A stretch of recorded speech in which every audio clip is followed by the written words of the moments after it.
Olá pessoal, vamos começar mais uma aula de biologia. Hoje nós vamos falar sobre o sistema nervoso. Inicialmente, vamos fazer uma rápida revisão sobre a célula nervosa, o neurônio, que é fundamental para o entendimento do funcionamento do tecido nervoso e do sistema nervoso. Então, a célula nervosa, ou neurônio, ela tem uma região chamada corpo celular ou pericárdio, que é a região que está em torno do núcleo, né, do neurônio, e também ali concentra a maioria das organelas, né, como mitocôndria, retículo endoplasmático, complexo Golgi, etc. Desse corpo celular ou pericárdio partem prolongamentos geralmente curtos e bastante ramificados, que são chamados de dendritos, e parte um prolongamento maior, geralmente longo, pouco ramificado, tá? Normalmente ele se ramifica só em sua região final, que é chamada de axônio, né? E essa região final, né, bastante ramificada, é chamada de telodendro, tá? O axônio ele é revestido por células que produzem a chamada bainha de mielina, que é importante para aumento da velocidade de condução nervosa, mas nem todos os neurônios têm bainha de mielina. O espaço entre as regiões de bainha de mielina é chamado nó de Ranvier. Então essa é a estrutura básica, né, de um neurônio. O estímulo, né, é captado pela região dos dendritos, normalmente, tá? Geralmente é os dendritos que têm essa função de captação de estímulo. Algumas vezes o estímulo também é captado pelo corpo celular e até mesmo nessa região do corpo celular mais próxima do axônio, que é chamada de cone de implantação. Mas na maioria das vezes o estímulo é captado pela região dos dendritos. Esse estímulo vai percorrer o neurônio num processo chamado condução nervosa, na direção dendrito, corpo celular, axônio, telodendro. Então, a condução nervosa ocorre nesse sentido. E essa condução ela é de natureza elétrica, porque ela depende de mudanças elétricas, mudanças de cargas elétricas que ocorrem na membrana plasmática, e essas mudanças estão relacionadas com a movimentação dos íons sódio e dos íons potássio na membrana. Então são perturbações elétricas na membrana, se iniciam lá no dendrito, na região de captação do estímulo, e vão passando pela membrana ao longo do corpo celular, do axônio, chegando até o telodendro. Então essa é a condução nervosa. Muito bem, então o neurônio recebe o estímulo, ocorre a condução elétrica, a condução nervosa, e esse estímulo tem que passar para uma outra célula nervosa, ou então para uma célula muscular, célula glandular, uma célula que vai exercer uma ação qualquer. Essa passagem do estímulo de uma célula para outra é chamada de transmissão nervosa e ocorre nessas regiões chamadas de sinapses. Então aqui está uma sinapse entre dois neurônios e aqui está uma sinapse entre o neurônio e a célula muscular. Nas sinapses ocorre liberação de substâncias chamadas neurotransmissores ou então mediadores químicos, mesma coisa. Então aqui do lado a gente tem um esquema, né, mostrando aqui a terminação de um axônio, liberando substâncias químicas no dendrito do neurônio seguinte, né, que seria aqui nessa sinapse entre os neurônios, né? Se fosse entre o neurônio e a célula muscular, seria uma coisa parecida, só que aqui você teria a célula muscular. Então a liberação de neurotransmissores, né, que vão agir na célula seguinte, vão provocar o estímulo elétrico na célula seguinte, que vai ser conduzido, né, na célula seguinte. Esses neurotransmissores mais comuns, né, os mais conhecidos de vocês, aí são a adrenalina, a noradrenalina e a acetilcolina. Mas existem muitos outros, né, como a dopamina, a serotonina, uma série de neurotransmissores aí importantes. Mas para nós aqui nós vamos falar mais da adrenalina, noradrenalina e acetilcolina. E aqui o detalhe, né, mostrando então a condução elétrica chegando na terminação do axônio, né, essa condução passando aí por alterações, né, de cargas elétricas na membrana, e provocando então a liberação dos neurotransmissores que ficam contidos em vesículas, e aí são lançados num espaço que existe entre o axônio e a célula seguinte, no caso aqui, o dendrito de um outro neurônio. Então há um espaço, as células normalmente elas não se encostam, não, há um espaço chamado fenda sináptica.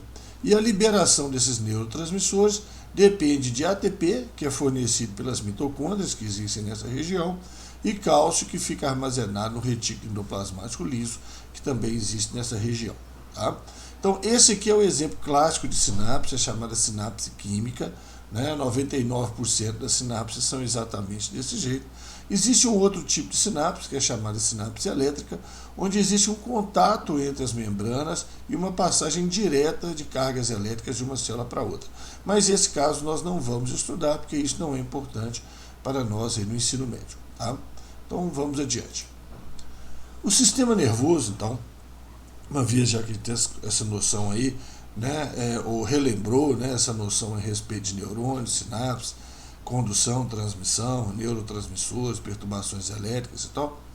Vamos falar então do sistema nervoso. O sistema nervoso ele pode ser estudado de duas formas. Ele pode ser estudado com base em critérios anatômicos ou com base em critérios funcionais, critérios fisiológicos. Então a gente fala em divisão anatômica e divisão funcional. Então nós vamos falar primeiro, né, da divisão anatômica do sistema nervoso. Porém, a gente não vai ficar restrito só à questão da anatomia. Tá? A gente vai falando também essas partes, né, anatômicas e que funções elas exercem. Né, é importante, né, que vocês saibam isso. Bom, então a divisão anatômica, né, do sistema nervoso é uma classificação baseada então em critérios anatômicos, morfológicos, estruturais. Nosso sistema nervoso é dividido em sistema nervoso central, SNC, e sistema nervoso periférico, SNP. O sistema nervoso central, por sua vez, é dividido em encéfalo e medula espinhal ou medula espinal, né, que é o termo mais recente, né, que o pessoal tem utilizado, ou também chamado medula raquidiana, tá certo? E o sistema nervoso periférico, SNP, é formado de nervos, gânglios nervosos e terminações nervosas. Então vamos ver todas essas estruturas aí nessa sequência. Então, primeiramente, o sistema nervoso central, que é a parte do sistema nervoso que é envolvida e protegida por meninges. O que são meninges? Meninges são membranas de natureza conjuntiva, tecido conjuntivo. E são três as meninges, a dura mater, a aracnoide e a pia mater. Então, nesse esquema aqui, né, nós vamos identificar primeiro onde que nós estamos falando. Né? Isso aqui seria no cérebro, essa região aqui seria tecido nervoso do cérebro, chamado córtex cerebral. E essa outra região aqui seria o osso do crânio. Né? Então você tem um osso do crânio, quer dizer, osso medular ósseo, osso, né?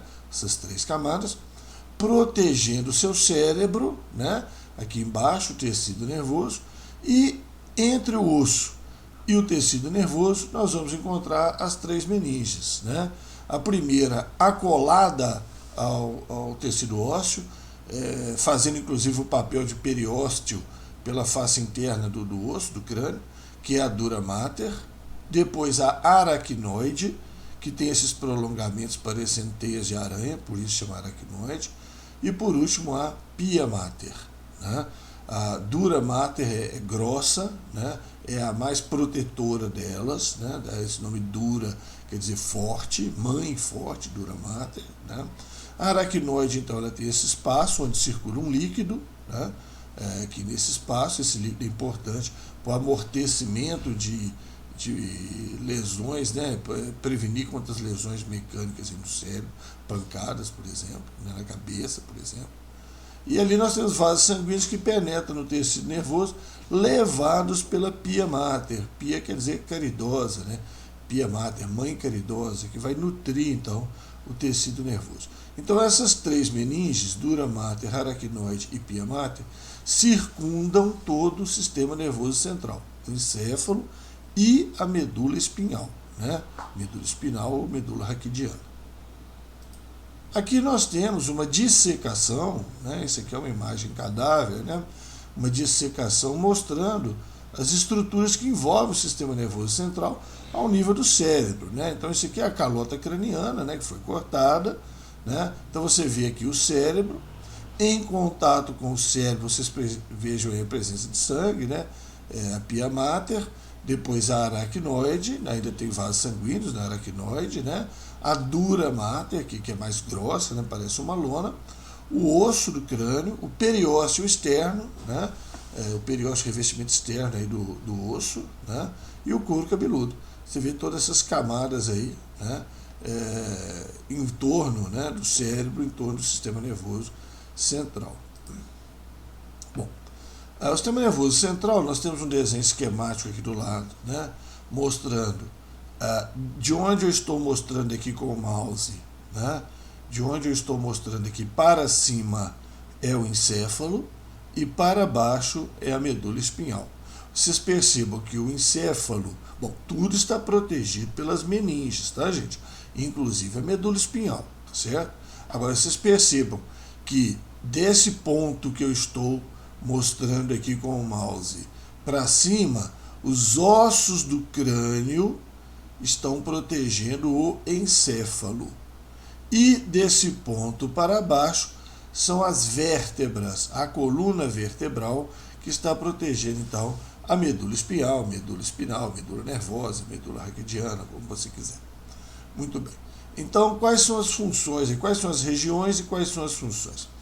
Então, o encéfalo é dividido em 5 regiões mais importantes, que vocês têm que saber, que são o cérebro, né, que é a maior parte, responsável pela memória, pela inteligência, pela origem dos seus atos conscientes, seus atos voluntários, né, pela interpretação dos sentidos, tato, olfato, visão, paladar, audição, pelo discernimento, a capacidade, né, de discernir, de separar o que é certo do que é errado.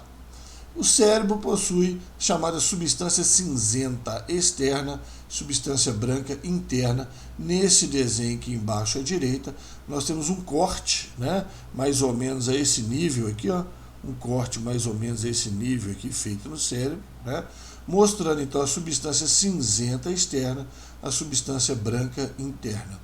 Na substância cinzenta ficam os corpos dos neurônios. Na substância branca ficam as fibras nervosas mielinizadas. Perfeito? Bom, o mesencéfalo está logo abaixo, né? O mesencéfalo ele controla o tempo que a gente permanece dormindo e o tempo que a gente permanece acordado, que é o controle do tempo de sono e vigília. Ele tem outras funções também, porque ele é uma região de trânsito de vias nervosas, mas para nós aí, a nível do ensino médio, o importante saber é isso, controle do tempo de sono e vigília.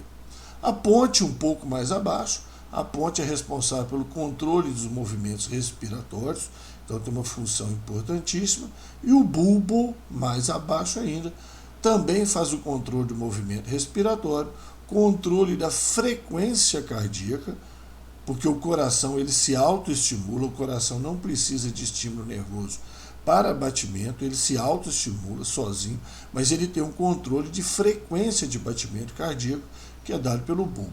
O bulbo também controla as artérias, o calibre das artérias, se elas estão mais contraídas, mais apertadas ou mais relaxadas, mais distendidas, né?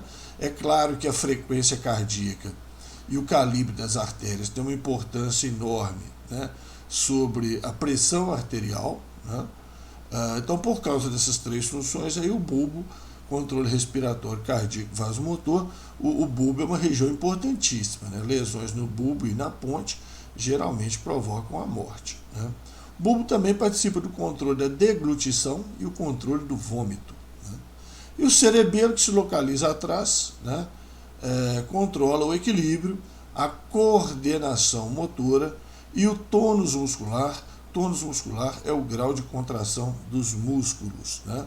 Então, o controle do equilíbrio, no sentido de você estar andando, né, não cair, você ficar em pé numa perna só, né, e não cair. Coordenação motora, né, coordenação dos movimentos, né, como você está aí, né, tocando lá um violão, um teclado, ou digitando alguma coisa aí no computador, né? Então isso exige uma coordenação motora importante, o cerebelo que faz isso, né? Bom, e a medula espinhal, medula raquidiana, medula nervosa, está aqui representada em corte, né? Seria um corte da medula espinhal. Ela tem a substância branca externa e a substância cinzenta interna. E essa substância cinzenta tem o formato da letra H, ou conforme se fala aí, o formato de uma borboleta, né? A medula espinhal, ela é a origem dos chamados nervos espinhais ou nervos raquidianos, certo? Nós vamos explorar bastante esse assunto logo mais. Bom, então aquele desenho anterior aqui ampliado, mostrando então as regiões do sistema nervoso central, né? Então o cérebro, o cerebelo, ponte, bulbo, mesencéfalo. Então esses 5 formam o encéfalo. E a medula espinhal, né, é outro componente do sistema nervoso central, também está protegida pelas meninges, não se esqueça disso, tá? O conjunto bulbo, ponte e mesencéfalo recebe o nome de tronco encefálico. Perfeito? E aqui, né, aproveitando aqui para mostrar a hipófise, né, glândula importante que a gente fala dela aí quando estuda o sistema endócrino. Ela fica dentro de um osso, né, dentro de uma cela, né, de uma cavidade aqui do osso esfenoide. E aqui tem uma outra glândula importante aqui, que é a glândula pineal, certo? Mas a hipófise é bem mais famosa, né? Aqui nós temos um corte, né, do cérebro, né, um dos hemisférios cerebrais, são 2 hemisférios cerebrais, então aqui um deles, seja a superfície de um deles, né, mostrando essas dobras que existem, né, que formam então essas partes mais altas, chamadas giros, e essas partes mais fundas, esses vales, chamados de sulcos, né? Então existem os giros e os sulcos. E aqui o corte mostrando a substância cinzenta externa, substância branca interna. Então aquela ideia, né, de que na substância cinzenta estão os corpos dos neurônios e na substância branca estão os axônios, as fibras nervosas mielinizadas, né? Mielinizadas. Muito bem. E aqui o corte, né, da medula espinhal, né? Medula espinhal, mostrando então internamente, né, a substância cinzenta e mais externamente a substância branca, né? Observe que a medula espinhal tem um furinho aqui no meio, né, que é um resquício do tubo neural, né? O sistema nervoso central, ele se origina a partir do desenvolvimento do tubo neural do embrião. Então tem um resquíciozinho aqui, né, do tubo neural, como no interior do encéfalo também existem cavidades chamadas ventrículos cerebrais. Aqui também dá para perceber um restinho aqui ainda, né, de membrana, né, de meninge, né, que envolve e protege aí, ó, a medula espinhal, né, órgão do sistema nervoso central também, envolvido e protegido pelas meninges. Bom, esse corte aqui do cérebro, né, mostrando então um hemisfério cerebral, como que ele se encaixa aqui por dentro com o tronco encefálico, né? E aqui a tentativa de mostrar a mesma coisa, né? Você tem aqui os hemisférios cerebrais, um deles, hemisfério cerebral esquerdo, e por transparência, você observando, chegando aqui a medula espinhal, né, o bulbo, a ponte, o mesencéfalo, né, dentro, né, dessa região aí formada pelos hemisférios cerebrais. Para a gente ter uma ideia aproximada como é que é isso, né, você pode imaginar aí cada mão sua fechada, né, cada mão sua desse jeito aí, ó, como sendo um hemisfério cerebral, tá? São 2 hemisférios cerebrais, né? Hemisfério cerebral esquerdo e hemisfério cerebral direito, certo? E entre eles, então, você tem o tronco encefálico.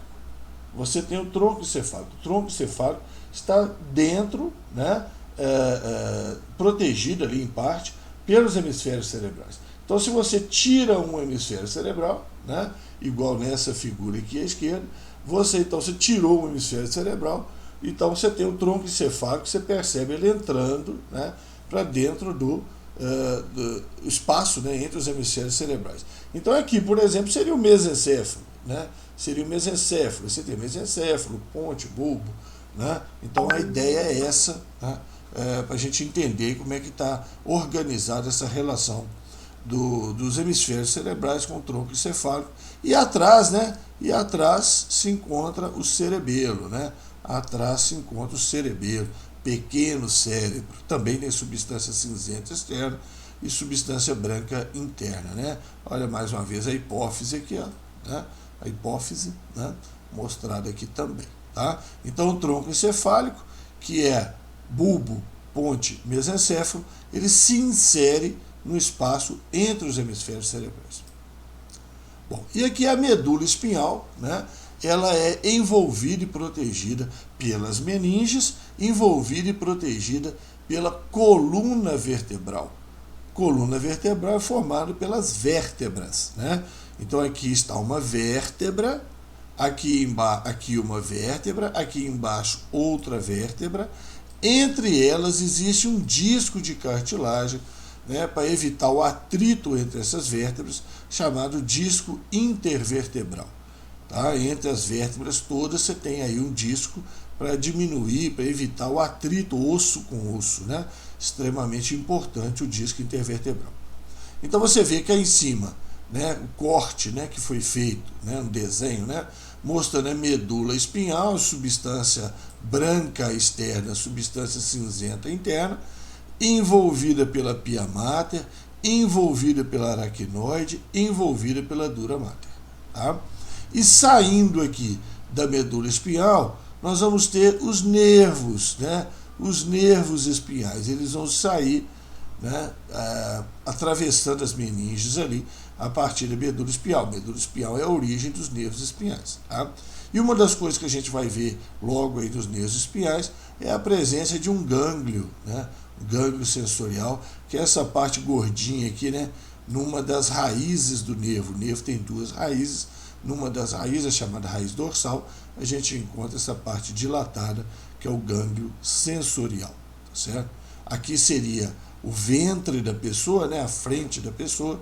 Aqui seria as costas, o dorso da pessoa. Né? Quando você passa a mão nas costas da pessoa ali e você sente as vértebras, né, aqueles morrinhos ali no meio das costas, são esses processos aqui, ó, que a gente chama, né, que fazem um relevo nas costas, né, no meio das costas da gente. Tá? Muito bem.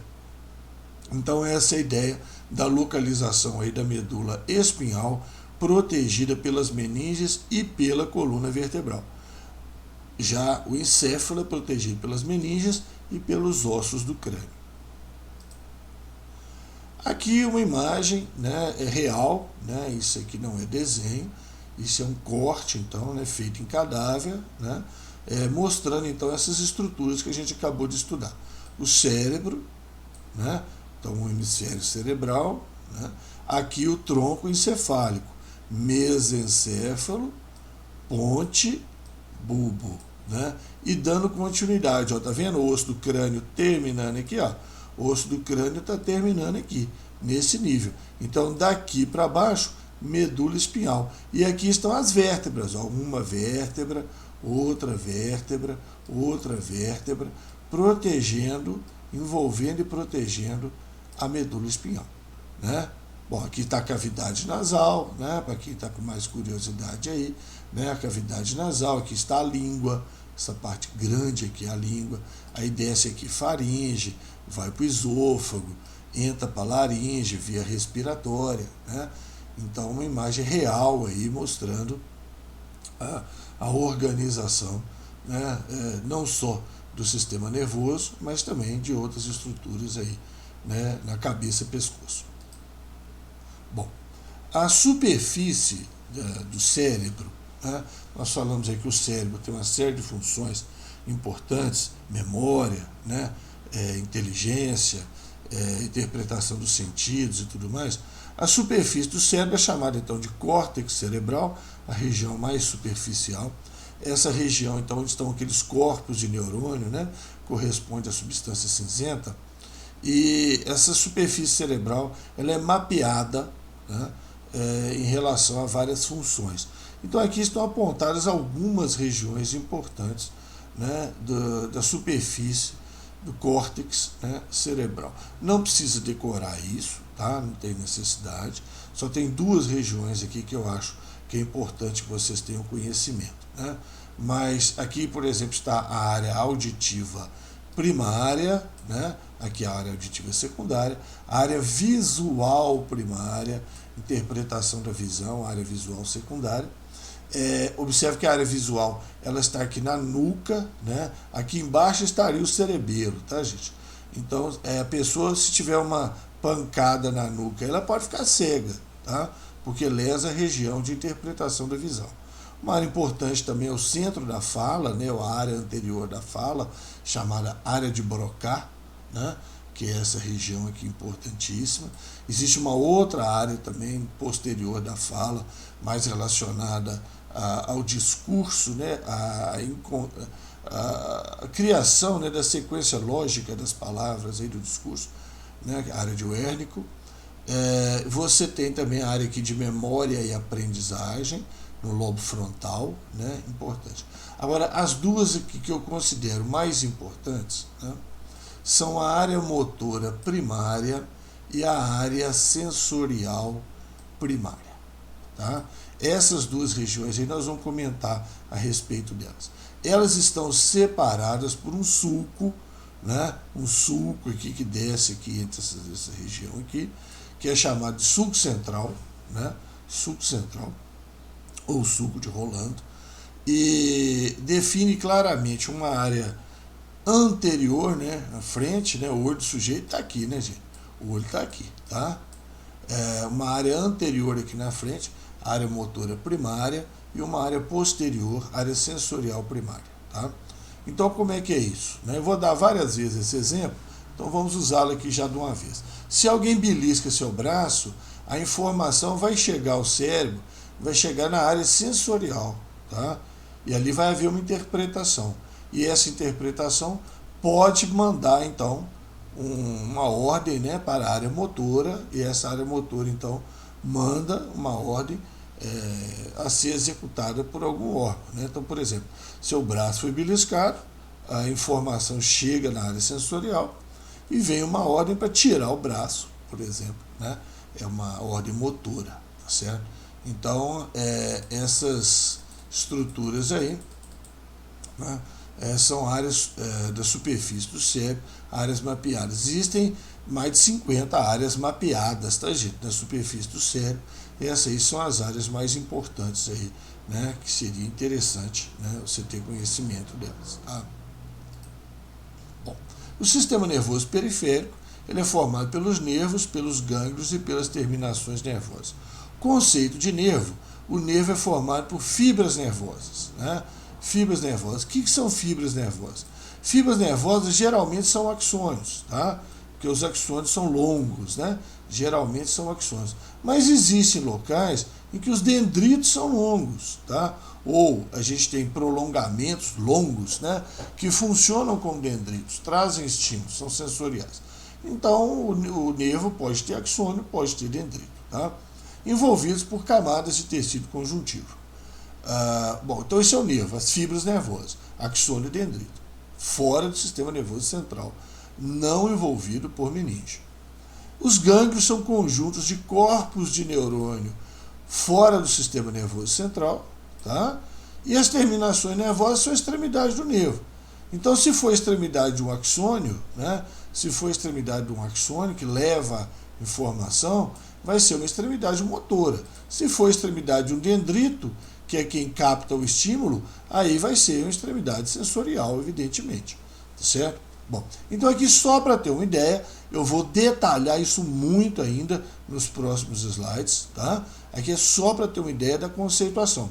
Aqui está a medula espinhal, né? Sistema nervoso central, envolvida e protegida pelas meninges, vou desenhar uma meninge aqui, né? Envolvida e protegida pelas meninges, né? Substância branca externa, substância cinzenta interna, né? Então aqui está a região dorsal, a região voltada para suas costas, a região ventral, a região voltada para sua barriga, para o seu ventre, né? Bom, e aqui nós temos o conceito então. Aqui é um nervo. Por que aqui é um nervo? Porque aqui tem fibras nervosas passando, axônios e dendritos. Então você tem fibras trazendo informações, dendritos, tá? Que vão levar essa informação para o sistema nervoso central, e você tem fibras levando informações do sistema nervoso central para os órgãos, tá? Então, por exemplo, um receptor na pele, eu te dei um beliscão, aquilo ali vai para o sistema nervoso central, e você mandou uma ordem para tirar o braço, essa ordem vem para o músculo. Então, no nervo eu tenho essas fibras passando para lá e para cá, né? Dendritos para um lado, axônio para o outro. Gente, esse nervo é misto, né? Ele tem axônio e dendrito. Tem nervo que só tem dendrito, tem nervo que só tem axônio, tá? Bom, aqui está um gânglio, que é um corpo de um neurônio. Esse neurônio, ele é um neurônio esquisito, né? Porque ele parece que ele vai ter um prolongamento só, e ele divide em dois prolongamentos, né? Um prolongamento que funciona como dendrito, traz estímulo, é esse prolongamento aqui, ó, né? E o outro que leva o estímulo adiante, funciona como axônio. Esse neurônio é chamado neurônio pseudo-unipolar. Pseudo-unipolar, tá? Por que pseudo-unipolar? Porque ele é um falso unipolar, né? Ele não tem um polo só. Parece que ele vai ter um prolongamento só, mas na verdade ele tem dois prolongamentos. Um prolongamento que funciona como dendrito, trazendo estímulo, e o outro funciona como axônio, tá certo? Agora aqui o neurônio normal, com prolongamento só aqui, o grande, né, o axônio, claro que tem dendritos também, que não foram representados. E aqui mais um neurôniozinho chamado interneurônio, nós vamos comentar dele depois. Então aqui só para mostrar então esses três conceitos, tá? Concentre-se apenas nisso aqui, nesses três conceitos. O conceito de nervo, né, que é o conjunto das fibras nervosas, envolvidas e protegidas pelo tecido conjuntivo, o conjunto de gânglio, onde eu tenho corpos e neurônios, não é um só, né, gente, são milhares, fora do sistema nervoso central, e as terminações nervosas, eu tenho uma terminação nervosa motora aqui no músculo, uma terminação nervosa sensorial aqui na pele, por exemplo, tá? Mas isso vamos detalhar bastante agora. Então, olha só aqui, ó, mesma coisa, tá? Terminações nervosas sensoriais na pele, né? Terminações nervosas sensoriais na pele. Elas captam estímulo. Se elas captam estímulo, elas funcionam como dendritos. Então, elas são dendritos desses neurônios aqui, ó, corpos de neurônio fora do sistema nervoso central, gânglio, tá? Então, esse prolongamento vermelho do neurônio vermelho, esse rosa do neurônio rosa, tá vendo? Esses prolongamentos funcionam como dendrito. Então, capta o estímulo, vem o feixe de dendritos aqui, né? Passa pelo gânglio, entra na medula espinhal por trás, né? Entra na medula espinhal pela região dorsal, tá certo? Entra por trás. Faz conexão com outros neurônios que estão na região ventral, região anterior, tá? E ali vai sair, por exemplo, um estímulo, né? Uma ordem que vai passar por axônios pelo nervo e vai chegar até um músculo, por exemplo, nas terminações nervosas motoras efetuadoras, tá certo? Então aqui só para conceituar, tá? Só para conceituar, não pense mais nada aqui não. Esquece que esse cérebro ali, esquece isso aqui. Vamos conceituar o que nós estamos falando, né? Nervo, conjunto das fibras nervosas. Alguns são dendritos, alguns são axônios. Nesse caso, que é um nervo misto, tem os dois. Tem nervo que só tem dendrito, nervo óptico, por exemplo, né? Que leva informação lá visual, né? É dendrito, certo? E tem nervo que só tem axônio, tá? Nervo que movimenta seu olho, nervo oculomotor, só tem axônio, tá certo? Esse aqui é o nervo espinhal, é um nervo misto. Então tem fibras nervosas, né? Gânglio, conjunto de neurônios fora do sistema nervoso central. Esses outros neurônios que estão dentro do sistema nervoso, isso aqui não é gânglio não, tá? Eles estão dentro do sistema nervoso central, recebendo estímulo, mandando uma resposta que está saindo aí pelo axônio. Perfeito? Então isso aí é importante, tá? Entender, né, é uma coisa interessante. Se esse músculo aqui está no seu pé, tá? E esse neurônio amarelo aqui, ó, vai mandar uma ordem lá para o seu pé. O neurônio está lá no finalzinho da sua medula espinhal, o corpo do neurônio está lá, e o prolongamento dele vai até o seu pé. Tá? Então, no meu caso, por exemplo, esse aí tem 1 metro. Esse axônio tem 1 metro. Tá? Porque tem gente que acha que tem um neurônio aqui, passa para outra aqui, passa para outra aqui, passa para outra. Não, não é isso não. Tá? O corpo do neurônio ele está ali no sistema nervoso central, na substância cinzenta da medula espinhal, e o axônio dele vai direto até o músculo lá do seu pé, por exemplo.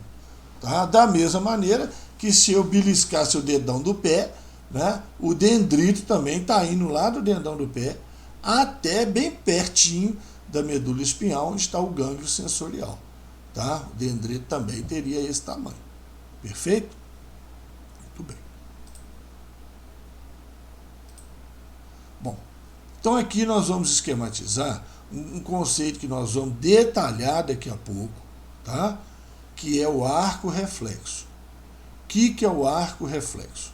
O arco reflexo é o seguinte: você está aí todo tranquilo, distraído, tá? Olhando aí a paisagem e tal, uma pessoa vem com um alfinete, dá uma alfinetada no seu braço.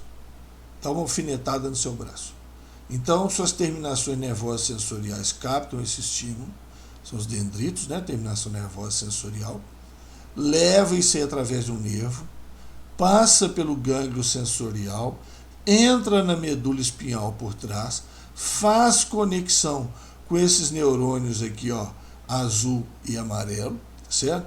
Que já leva uma resposta para o músculo, e o músculo contrai e você tira o braço. Tá?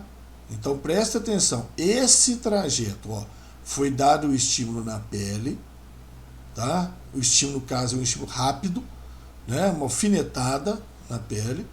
Esse estímulo percorreu o nervo, passou pelo gânglio, medula espinhal, saiu imediatamente aqui por um neurônio motor, né? Vai para o axônio dele, certo? E chegou até no músculo, tá certo? Então, isso passou pelo cérebro? Não. Se não passou pelo cérebro, não foi um ato consciente. Lembra que os atos conscientes, vou voltar lá no slide, ó. Os atos conscientes, os atos voluntários ocorrem por ação do cérebro. Por ação do cérebro. O cérebro não teve interferência nisso. Então, isso é o que a gente chama de arco reflexo. Tá? Arco reflexo ou arco reflexo simples, nesse caso aí. Tá certo? Ok? Bom, veja que o nervo tem 2 raízes, né? O nervo ele se origina da medula espinhal e ele tem 2 raízes. Uma raiz dorsal, que é sensorial, por onde o estímulo chega, né, na medula espinhal, sistema nervoso central, e uma raiz ventral, que é motora. Tá certo? Uma raiz ventral, que é motora. Perfeito? Então, isso aqui é o funcionamento do arco reflexo. Agora aqui, ó, nós já temos uma outra possibilidade. Tá? Belisquei o seu braço. Ó, espetei, né? Espetei lá com o alfinete. Tá certo? Arco reflexo, ó. Arco reflexo. Deixa eu pegar aqui, ó. Arco reflexo. Passou aqui, pá, pronto, pá. Né? Arco reflexo. Agora, em vez de espetar, eu vou beliscar. Beliscar é uma ação demorada, né? Então eu vou beliscar. Então suas terminações nervosas vão captar isso, vão passar pelo mesmo nervo, pelos mesmos neurônios sensoriais, só que agora aqui, ó, fez conexão com esse neurônio verde aqui, tá vendo? Esse neurônio verde aqui, o que ele vai fazer? Ele vai levar o estímulo lá para o cérebro, por dentro, né, da medula espinhal. Vai levar lá para o cérebro, vai levar para a área sensorial, tá certo? Sensorial. Aliás, desculpem aqui, ficou invertido. Ficou invertido aqui, a área sensorial com a área motora, tá? Ah não, tá certinho, tá o quê? A frente do cérebro tá aqui, tá certinho. Levou para a área sensorial, que é posterior, né? A frente está aqui, né? Então, levou para a área sensorial posterior.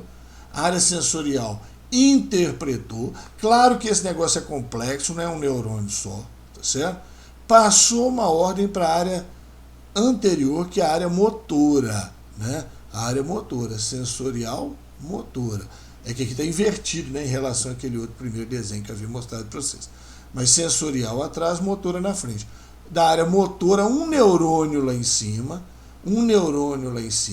que a gente chama de neurônio motor superior, um neurônio lá em cima, neurônio motor superior, ele vai mandar a ordem descendo aqui pela medula espinhal, que vai chegar a um neurônio motor aqui da medula, pode ser esse azul, pode ser esse amarelo, na verdade são milhares de neurônios, né, gente, que estão aí, que vai receber esse estímulo e vai levar a ordem até o músculo, tá? Então aqui, ó, belisquei você, belisquei, ó, foi até seu cérebro interpretou, falou assim, ó, tá beliscando, tá doendo, né? Aí tem a interpretação da visão, do cerebelo, coordenação motora, né, gente, tudo. E aí ele interpretou, falou assim, ó, faz o seguinte, tira o braço que tá doendo. Aí vem a ordem para o neurônio motor inferior, aqui da medula espinhal, e aí a ordem vai lá para o músculo contrai e tira o braço. Tá certo? Então isso aí seria uma ação voluntária. Tá? Ok? Tá bem clara aí a diferença das coisas? Arco reflexo, não tem problema, explico quantas vezes for necessário. Arco reflexo, tá? Ó, espetou, passou pelo nervo, pelo gânglio, medula, nervo, músculo. Não teve interpretação consciente, ação reflexa. Ah, o cérebro fica sabendo que eu me tirei o braço? Claro, porque depois a informação sobe para o cérebro. Mas depois da ação feita. Agora, belisquei seu braço. Tá? Estou beliscando, estou apertando seu braço. Então não vai ser arco reflexo.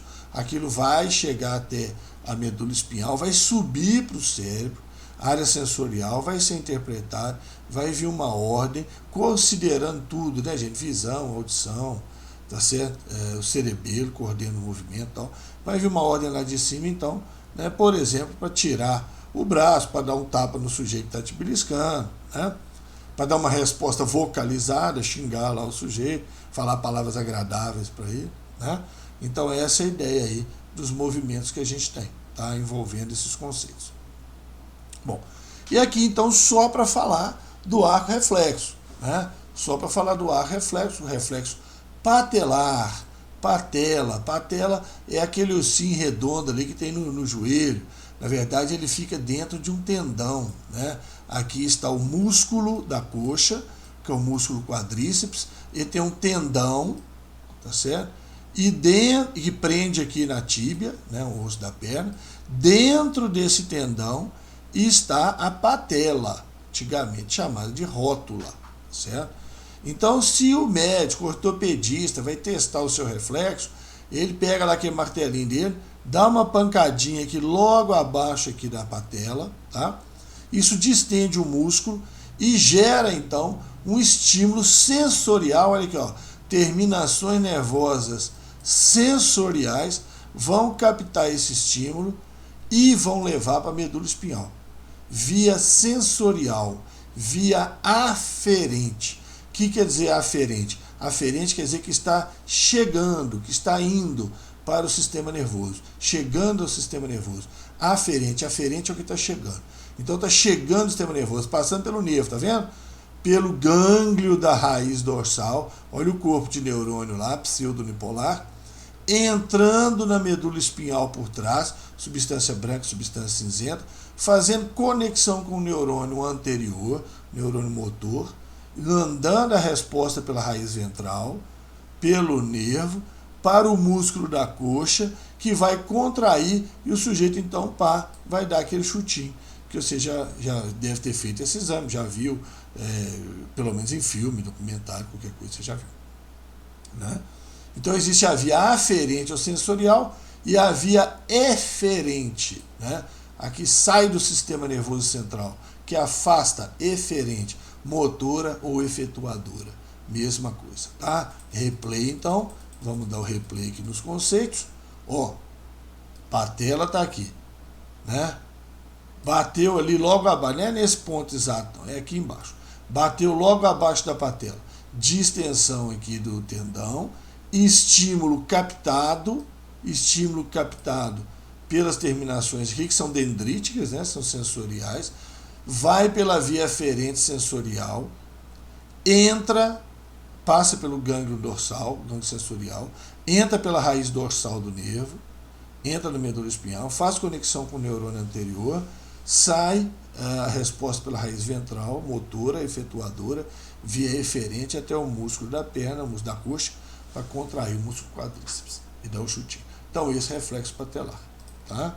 Aqui mostrando a mesma coisa, só que é um outro esquema, não é patela, né? Aqui não é patela, aqui nós temos na pele, né? Seria aquela história, ó, espetei lá, alfinetei a sua pele, né? Uma terminação nervosa sensorial captou isso aí, né? Captou esse estímulo, então vai pelo dendrito, ó, envolvido e protegido por bainha de mielina, ó, dendrito, chegou aqui, até aqui dendrito, onde está o neurônio no corpo sensorial. Aqui foi ampliado, né, gente? Aqui foi ampliado como é que seria o nervo, né? Está exagerado, essa coisa enorme aqui, né? Isso aqui é o nervo, tá certo? Está exagerado, está ampliado para você ver que essas fibras nervosas são envolvidas por tecido conjuntivo. Então tem um conjuntivo fininho em volta de cada uma, que é chamado de endoneuro, certo? Depois você tem um conjuntivo em volta de um feixe, né, que é chamado perineuro, e um conjuntivo em volta de tudo, que é o epineuro. Tá? Você vê que são feixes nervosos. Né? Então chegou a via sensorial, passou por aqui, entrou pela raiz dorsal, fez conexão aqui com o interneurônio, tá? Pode aparecer isso, às vezes aparece nos desenhos, às vezes não, mas esse interneurônio está lá, ele recebe o estímulo, passa para o neurônio motor, né, o neurônio motor aí anterior, que aí vem a resposta por um axônio, né, gente? Axônio, passando por dentro do nervo, envolvido pelo conjuntivo, né, envolvido pela bainha de mielina aí também, e chegando aqui numa célula muscular, passando o estímulo aí por meio de uma sinapse neuromuscular, né? Uma sinapse neuromuscular. Perfeito? Então esse aqui é o esquemão do arco reflexo simples. Tá? Muito bem. Então falando um pouquinho mais aí sobre a medula espinhal e sobre os nervos espinhais, né? Nós temos 31 pares de nervos espinhais ou nervos raquidianos, nervos que se originam da medula espinhal. Então está aqui uma vértebra, está aqui uma outra vértebra, né? À frente aqui no corte aqui é a medula espinhal, né? Mostrando substância branca externa, substância cinzenta interna, envolvida aqui, ó, pela pia mater, pela aracnoide, pela dura mater, passando por dentro de um furo que tem na vértebra, né? Que é chamado canal neural, né? Passando por um furo aqui, certo? Ela atravessa então as vértebras todas, a coluna vertebral. E aqui no meio não está representado, mas está o disco intervertebral. Né? E aqui mostrando os nervos então saindo. Né? Veja que sai um nervo para um lado, um nervo para o outro. Aqui só foi representado por um lado, né? Mas o nervo tem a raiz ventral, a raiz dorsal onde está o neurônio sensorial pseudonipolar. Tá? Percebam que o nervo ele atravessa as meninges e ele sai por um orifício que existe entre as vértebras.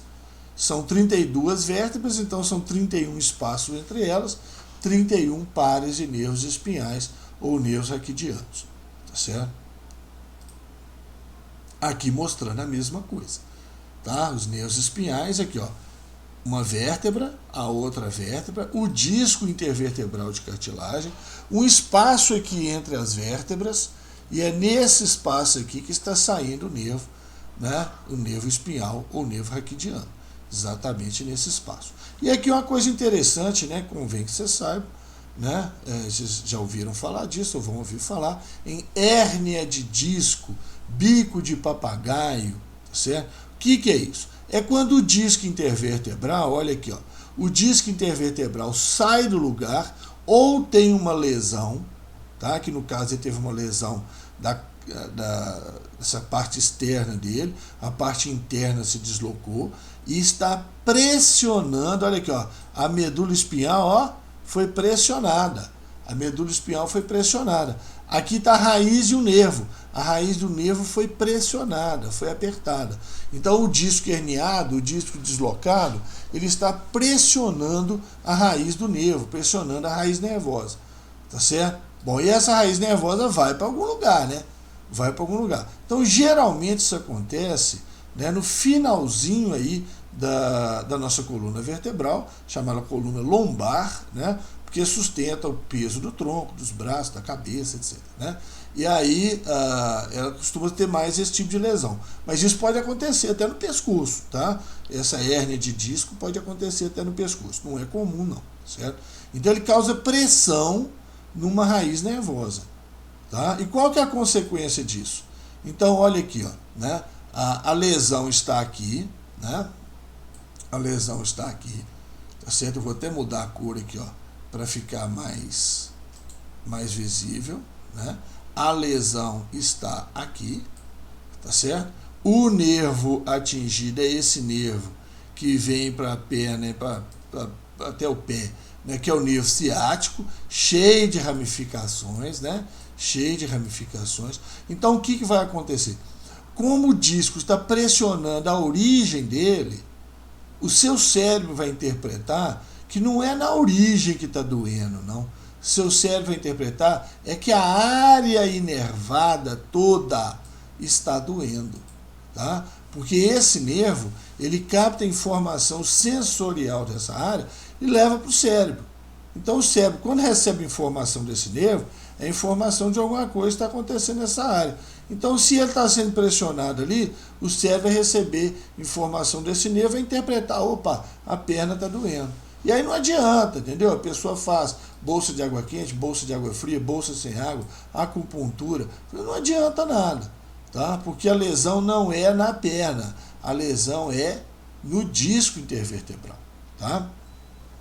O cérebro interpreta, né, o estímulo da pressão sobre a raiz do nervo como se houvesse dor na região inervada. Então o que vai ter que fazer? Ou vai ter que fazer uma cirurgia, tá? Tirar o disco intervertebral, grampear uma vértebra na outra, que elas não podem ficar soltas, tá? Ou então, às vezes, fisioterapia pode resolver essa situação aí, depende da extensão do dano, tá certo? Bom, são 31 pares, então, de nervos, né? 31 pares de nervos espinhais, ou raquidianos, na gente, tá, gente? Espécie humana, né? E 12 pares de nervos que se originam no crânio, né? No encéfalo, principalmente no tronco encefálico, né? Principalmente no tronco encefálico. Então são 12 pares de nervos cranianos, né? Aqui está mostrando o tronco encefálico, né? O tronco encefálico visto anteriormente, mostrando aqui a ponte, né? Aqui está o bulbo, tá? Aqui para dentro estaria o mesencéfalo, né? E aqui são as origens dos nervos. E aqui é a mesma coisa, tá? Esse modelo aqui é essa região aqui, por baixo aí, né, do cérebro que você está vendo, tá? Então são 12 pares de nervos cranianos, são nervo olfatório, óptico, oculomotor, troclear, trigêmeo, abducente, facial, vestíbulo coclear, glossofaríngeo, vago, acessório e hipoglosso na ordem, tá? Eles têm números, são conhecidos por números, tá? Então quando o sujeito fala assim, fulano está com uma lesão no 5º par, é no nervo trigêmeo. Dor de dente, por exemplo, está relacionado a estímulo no nervo trigêmeo, tá? No 7º par, nervo facial, tá certo? Então o 10º par, o nervo vago, né? Nervo vago, que a principal função dele é levar estímulos aí para essas regiões, pulmão, coração, estômago, intestino, etc. Ele recebe alguns estímulos também, tem uma pequena parte sensorial, mas a principal função dele é a função motora para essas regiões aí do corpo, né, principalmente do tronco, tá? Mas ele tem uma pequena porção sensorial que tem algumas peculiaridades importantes, aí, mas não vem ao caso para nós, tá? Então esses são os 12 pares de nervos cranianos. O Ramon, precisa saber o nome dos 12 pares? Não, senhor, não precisa não. Tenta guardar alguns, né? Os mais famosos aí, o olfatório, óptico, né? Facial, vago, né? Tenta guardar esses aí, né, que inerva aqui o ouvido interno, né, o vestíbulo coclear, relacionado com audição, né, que é a cóclea, e relacionado com equilíbrio, né, que são os canais semicirculares. Então tem alguns aí que são importantes, mas não preocupa muito com isso agora não, tá? Procure saber que são 12 pares de nervos cranianos, né? E futuramente, então, na faculdade, você vai ter que saber eles, de onde eles saem, onde eles inervam e os números de cada um, tá? Não fica achando que é difícil, não, que isso é a parte mais fácil da neuroanatomia, tá? Bom, agora sobre terminações nervosas, né? Terminação nervosa, então, é a ponta do nervo. Então, a ponta pode ser motora, efetora, efetuadora, certo? Ou pode ser sensorial. Então, a ponta motora, né, a mais importante para vocês, é a chamada placa motora, certo? Placa motora. Então, vem aqui o nervo, né, aquele conjunto de fibras nervosas, chegando aqui nas fibras musculares. Chegando aqui nas fibras musculares, levando informação para as fibras musculares.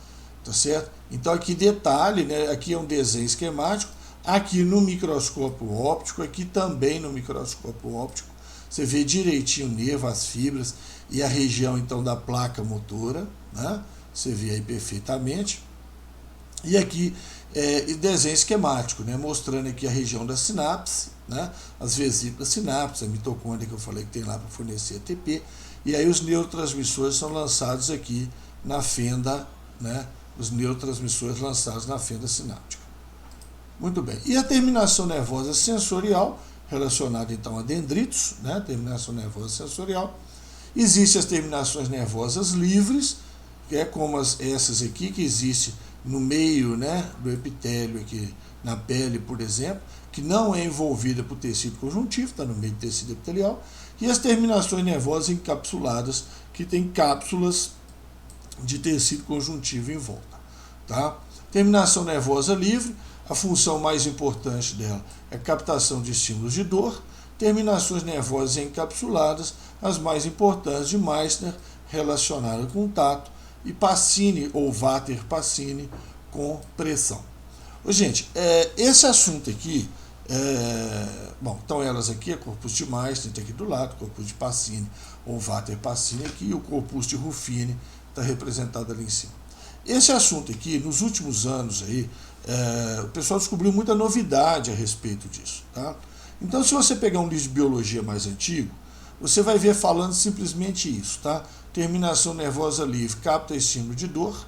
Terminação nervosa de Meissner, tato. Terminação nervosa de Pacini, pressão. Tá certo? Vai ver também Ruffini, calor, e Krause, com K, Krause, frio. Você vai ver isso. Se você pegar um livro mais antigo, você vai ver isso. Hoje a gente sabe que a coisa não é assim. Essas terminações nervosas captam vários tipos de estímulo. Eu fiz questão de colocar aqui, tá certo? Mas tem que frisar para vocês. Prova de vestibular é feita com base no livro de ensino médio, e a maioria dos livros de ensino médio dão esse exemplo, né? Terminação nervosa livre, dor, Meissner, tato, Pacini, pressão. Tá? Então, muito provavelmente, se aparecer no vestibular, vai aparecer assim. Tá? Agora, eu tenho que falar também um pouquinho da verdade para vocês. Não adianta falar toda a verdade para vocês, que vocês ainda vão ter, né? Quem é da área aí vai ter muita informação sobre isso na faculdade. Mas terminação nervosa livre também capta estímulo de calor e tato. Meissner também capta estímulo de pressão. Pacini também pega tato, tá? Vibrações também. E Ruffini, tato e pressão, né? Principalmente em locais e territórios profundos também, igual Pacini. Uma coisa importante do corpus de Meissner, né, é que ele é abundante nas pontas dos dedos, e é por isso então que é possível, né, a leitura em braille, né, para a percepção de tato apurada que existe na ponta dos dedos, devido à presença de grande quantidade de corpus de Meissner. Aliás, percebam aqui você tem a pele, né, essa dobra de pele aqui, na verdade, na ponta do seu dedo, você tem um tanto de dobras, né, gente, que forma aqueles relevos quase microscópicos da ponta do seu dedo, mas que você enxerga muito bem, que são as impressões digitais. Então, dentro aqui estão os corpus de Meissner, né, captando estímulo e levando para a interpretação, tá? Então, as linhas que você tem na impressão digital, aqui nem enfeite, não.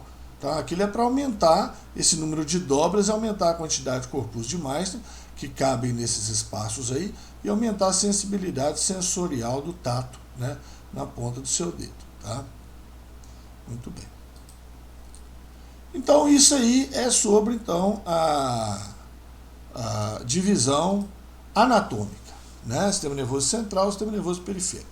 Vamos para a divisão funcional, classificação baseada então em critérios fisiológicos, critérios funcionais. Aí a gente divide o sistema nervoso em sistema nervoso somático ou sistema nervoso da vida de relação, tá? Que é responsável pelas suas ações voluntárias, portanto que envolvem músculo estriado esquelético, que é o músculo voluntário que você tem, e o seu sistema nervoso visceral ou da vida vegetativa, que envolve suas ações involuntárias, relacionadas, portanto, com o músculo liso, músculo cardíaco e glândula, né, que você não tem controle sobre essas regiões. Tá? Tanto para o sistema nervoso somático como para o sistema nervoso visceral, existe o conceito de aferente e eferente. Aferente, o que chega no sistema nervoso, eferente, o que sai.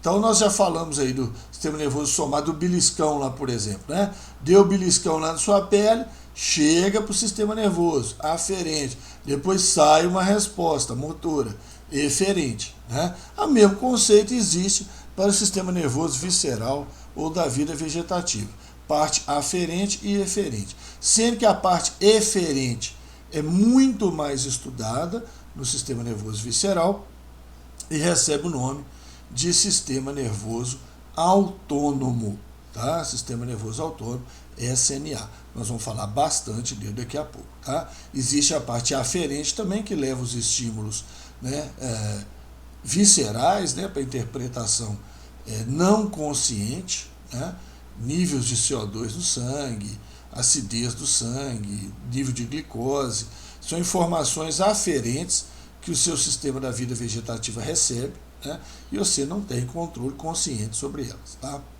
Muito bem. Então aqui, ó, diferenciando um ato voluntário de um ato involuntário. Tá certo? Então, num ato voluntário, o que a gente tem? Né? Um neurônio motor, lá na sua área motora primária, lá no seu córtex cerebral, né? Neurônio motor superior, que a gente fala, né? Neurônio motor superior, né? Ele inventou uma ordem lá para você mover o braço, por exemplo. Tá? Então isso aí vai gerar uma condução elétrica nervosa no axônio, que vai chegar até um neurônio motor que está lá na medula espinhal, neurônio motor inferior. Tá certo? E vai chegar o estímulo até lá, de lá um axônio leva o estímulo, a placa motora, até lá no músculo. Então isso é um ato voluntário. O ato voluntário funciona dessa forma. Tá? Então do nada, né? Você tá aí do nada, você resolve, vou movimentar o braço, vou movimentar o braço. Se você vai movimentar o braço, então vem uma ordem, tá? Da área motora, desce, tá certo? Vai até seu braço. Ô, gente, um detalhe, tá? Não comentei anteriormente, mas aqui cabe comentar. As vias nervosas voluntárias, tá? Elas são cruzadas, Ou seja, se você quer movimentar seu braço direito, tá? A ordem para isso vai vir do seu hemisfério cerebral esquerdo. Tá? Vai vir do seu hemisfério cerebral esquerdo. Então, para você movimentar o braço direito, uma ordem lá no hemisfério cerebral esquerdo vai descer, vai cruzar a medula para o outro lado para você movimentar o braço direito. E do ponto de vista sensorial, a mesma coisa. Tá? Se eu beliscar aí o seu braço esquerdo, a ordem vai subir e vai ser interpretada no hemisfério cerebral direito. Tá? Belisquei o braço esquerdo, isso aí vai ser interpretado no hemisfério cerebral direito. Essas ordens são cruzadas, tá?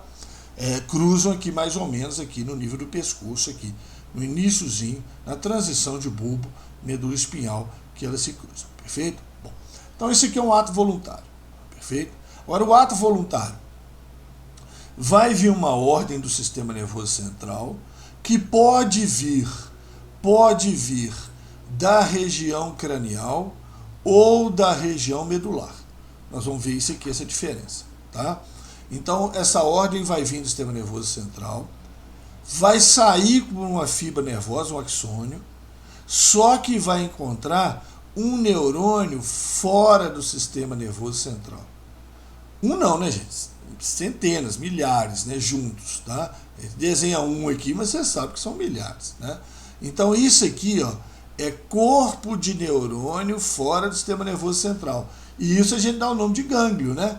Corpo de neurônio fora do sistema nervoso central é gânglio, tá? Então, desse gânglio vai sair um outro axônio que vai levar a ordem para um órgão involuntário, como o estômago, por exemplo, né? Que é involuntário. Você não tem controle consciente de movimentação do seu estômago. Então você tem duas fibras nervosas, né? Você tem duas fibras nervosas. Olha aqui, ó, o gânglio está aqui, ó, né? O gânglio está aqui. Então você tem uma fibra nervosa antes do gânglio, fibra pré-ganglionar, e você tem uma fibra nervosa depois do gânglio, uma fibra pós-ganglionar, tá? A direção do estímulo, né? Ó, direção do estímulo é essa, né? Então você tem uma antes do gânglio, uma depois do gânglio, pré-ganglionar, pós-ganglionar, ok? Bom, então isso é um ato voluntário, isso aqui é um ato involuntário, né? A partir da origem do estímulo no sistema nervoso. Bom, e vamos falar então do sistema nervoso autônomo, né? O sistema nervoso autônomo, que é o que tem de diferente aí para a gente comentar, porque o resto aqui praticamente a gente já comentou tudo lá atrás. O sistema nervoso autônomo, que é a porção eferente do sistema nervoso visceral, né? Então, o sistema nervoso autônomo, ele é dividido em simpático e parasimpático. Simpático e parasimpático.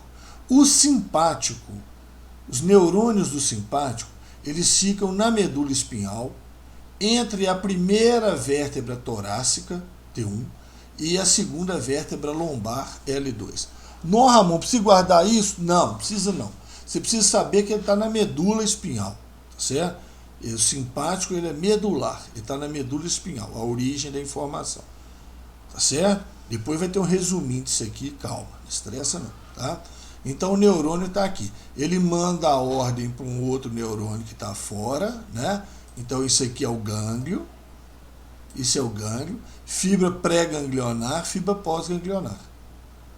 Tá certo? Então isso é o simpático, tá? Então no simpático, observa que o gânglio está muito perto do sistema nervoso central. Então a fibra pré-ganglionar é curta e a fibra pós-ganglionar é longa, vai até lá no órgão.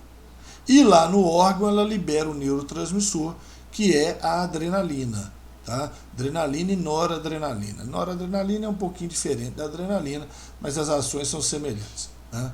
Então, simpático origina na região tóraco-lombar, fibra pré-ganglionar curta, pós-ganglionar longa, libera adrenalina no órgão. Já o parasimpático, ele pode se originar na região cranial, que é basicamente aqui o tronco encefálico, né? E na região sacral, que é o finalzinho da medula espinhal, entre a segunda e a quarta região sacral, né? Vértebra sacral, S2 e S4, certo?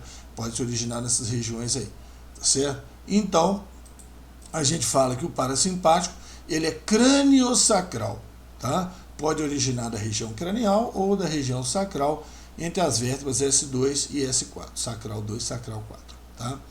Aí você tem, ele está representando aqui, ó, fibra pré-ganglionar longa.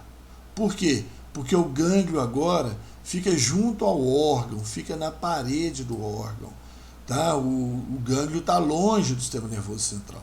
Então a fibra pré-ganglionar é longa, a pós-ganglionar é curta e libera um neurotransmissor que é a acetilcolina, tá? E a adrenalina e a acetilcolina normalmente têm ações antagônicas, sobre os órgãos, tá? Normalmente tem ações antagônicas. Então, por exemplo, tá? O simpático, né, que libera adrenalina nos órgãos. Então, normalmente ele provoca taquicardia, aumento da frequência cardíaca, certo? diminui o peristaltismo, movimento do tubo digestivo, certo? Diminui secreções. Então o simpático, a ação do simpático, a liberação de adrenalina, que ocorre também no sistema endócrino, que a gente vai falar da reação de susto, né? Susto, raiva, medo, ira, certo? Ocorre a reação do simpático, ocorre isso, o coração dispara, o tubo digestivo para, né? Diminui a movimentação dele, diminui as secreções, a boca fica seca, né? Então, isso são ações comuns do simpático. Tá? Já o parasimpático libera acetilcolina nos órgãos, faz o contrário. Tá? Diminui a frequência cardíaca, bradicardia, aumenta o peristaltismo. Na disenteria, por exemplo, o parasimpático costuma agir para aumentar o peristaltismo. Tá? E aumenta secreções. Né? Então, um exemplo disso é o vômito. Né? O vômito é um aumento e modificação do peristaltismo. Né? Em vez de ser um peristaltismo para baixo, é um peristaltismo para cima. Então, quando você vai vomitar, então você tem um peristaltismo ao contrário, um peristaltismo subindo o esôfago, pegando o conteúdo de estômago, mandando para fora. E antes do vômito, se você já vomitou, né, você já deve ter percebido isso, né? Espero que não tenha vomitado, né, ou que não tenha vomitado muito, mas você percebe um enjoo antes e sua boca enche de água, né, que é o aumento da saliva, é o aumento de secreção. Tá? Agora, esses dois sistemas, eles trabalham juntos, gente, trabalham juntos, tá certo? Quando você está aí normal, aí, né, tranquilo aí e tal, seu sistema simpático e parasimpático estão trabalhando em conjunto para manter uma frequência cardíaca tranquila. Agora, quando você está numa atividade física, seu simpático predomina, aumenta a frequência cardíaca. Quando você está dormindo, seu parasimpático predomina, diminui a frequência cardíaca. Certo? Bom, agora convém lembrar também que tem mais uns detalhes. Tá? Às vezes eles trabalham juntos. Né? Às vezes eles trabalham juntos. Então, por exemplo, no aparelho reprodutor masculino, o parasimpático é responsável pela ereção e o simpático é responsável pela ejaculação. Tá certo? Então não é sempre que eles trabalham ao contrário, não. A maioria das vezes é o contrário, são antagônicos que a gente fala. Mas é para ter um equilíbrio do funcionamento corporal. Mas no sistema reprodutor masculino, por exemplo, eles trabalham juntos. Né? Um responsável pela ereção, parasimpático, o outro responsável pela ejaculação, simpático. Tá certo? Bom, então, resumindo isso aí, ó, simpático, origem dos neurônios, tóraco-lombar. Coloquei simpático aqui em azul, está aqui simpático aqui em azul. Origem tóraco-lombar. Fibra pré-ganglionar é curta, porque o gânglio está próximo do sistema nervoso central, e a pós-ganglionar é longa, que tem que chegar até o órgão e libera adrenalina, fibra adrenérgica. Tá? Neurotransmissores de adrenalina e noradrenalina. Exemplos de ações, então, aí, ó, dilatação da pupila, chamada midríase, né? Quando tem pouca luz no ambiente, sua pupila dilata. Você vê isso aí no espelho do banheiro, né? Com a luz apagada ou luz fraca, sua pupila dilata. Na hora que você acende a luz, sua pupila contrai. Aí é o fechamento da pupila, que é a ação do parasimpático. Né? Então, dilatação da pupila, midríase, taquicardia, diminuição do peristaltismo das secreções e ejaculação. Exemplo de ações do simpático. Já o parasimpático, origem crânio-sacral, coloquei aqui em vermelho. Né? Fibra pré-ganglionar longa, por quê? Porque o gânglio está longe, né, do sistema nervoso central, então a fibra pré-ganglionar vai ter que ser uma fibra longa, para chegar até lá, né? E a pós-ganglionar é curta, liberando acetilcolina, fibra colinérgica, liberando acetilcolina, que é o neurotransmissor liberado na sinapse. Fecha a pupila, miose, né? Diminui o batimento cardíaco, aumenta o peristaltismo, aumenta a secreção, provoca a ereção. Tá? Gente, aqui tem uma coisa interessante, tá? Porque existem substâncias que imitam o simpático, tá? Então são chamadas de simpaticomiméticas, imitam o simpático, e existem substâncias que imitam o parasimpático, parasimpaticomiméticas, tá? Então, por exemplo, alguns tipos de drogas, né, imitam o simpático, tá? Imitam o simpático. Droga que eu estou falando é substâncias químicas, inclusive drogas que vocês estão pensando, cocaína, tarará, tarará. Algumas substâncias desse tipo, elas imitam as ações do simpático, tá? Provocando taquicardia, tá certo? Taquicardia, por exemplo, isso pode ser grave, né? O coração da pessoa pode ter um aumento exagerado aí do batimento cardíaco e provocar uma parada cardíaca, como pode também diminuir muito o batimento cardíaco, parasimpático mimético, provocar a mesma coisa, tá certo? Inclusive, vocês conhecem, já ouviram falar em cogumelos venenosos, né? A maioria dos cogumelos venenosos tem substâncias parasimpático-miméticas, tá? Parasimpático-miméticas, né? Que pode provocar então bradicardia, né? E aí o sujeito morrer por causa disso. Mas por sorte da pessoa, né, essa substância aumenta o peristaltismo e a pessoa costuma vomitar, né, o cogumelo. Mas é claro, dependendo da dose que ele ingeriu, isso aí pode ser fatal. Inclusive, isso é uma coisa importante, viu, gente?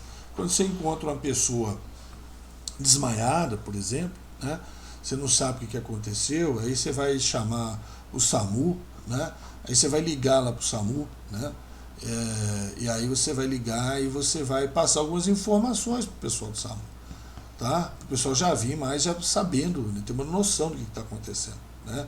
Você vai olhar se a pupila da pessoa está dilatada, né? Se a pupila da pessoa está fechada, né? Midríase, miose, frequência cardíaca, né? É bom você aprender a olhar a frequência cardíaca, né? Frequência respiratória, né? Se a pessoa está com secreções, se ela está babando, por exemplo, né? Então isso aí é importante você observar, passar esse tipo de informação, que o pessoal já vem, né, mais apto a agir prontamente aí em relação ao que está acontecendo. Ok? Muito bem, gente, por hoje é isso, tá? Agradeço demais a vocês. Até a próxima, como sempre, aí, se tiver dúvidas, sugestões, deixe aí nos comentários aqui do canal, tá? Muito obrigado, até a próxima aula.